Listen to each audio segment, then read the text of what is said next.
Beaucoup de contrôle de vitesse, vous signalez ce matin. Ce sont ces annonces de présence de radars qui, début 2014, ont suscité l'agacement des forces de l'ordre, créant un véritable buzz. Les médias parlent de Flash FM dans toute la France. Mieux qu'une campagne de publicité, la petite radio explose ses audiences au point de devenir aujourd'hui la première radio écoutée sur l'agglomération de Limoges. En 12 ans d'existence, la radio indépendante a su adapter sa programmation à l'attente de son public.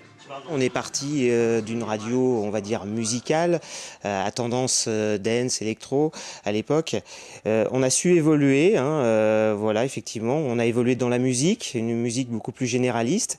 Et puis, un effort sur les informations, des informations adaptées à notre cible. Flash FM envisage d'étendre sa zone de diffusion bien au-delà de Limoges. Mais du côté de France Bleu, on ne s'inquiète pas de cette montée fulgurante. La cible est différente. L'onde bleue couvre un territoire bien plus important, Haute-Vienne et Corrèze. Elle reste leader sur l'ensemble de la zone et cette nouvelle concurrence ne lui fera pas oublier ses fondamentaux.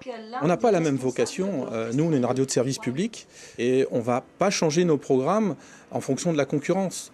On va simplement essayer de mieux travailler sur Limoges.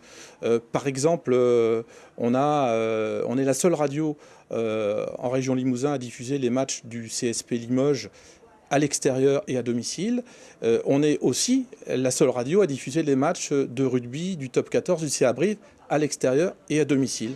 Dans le paysage radiophonique limousin, coup de chapeau à France Bleu Creuse qui, avec 30,5% d'audience cumulée, est numéro 1 sur sa zone de diffusion et enregistre ici un record national, toute radio confondue.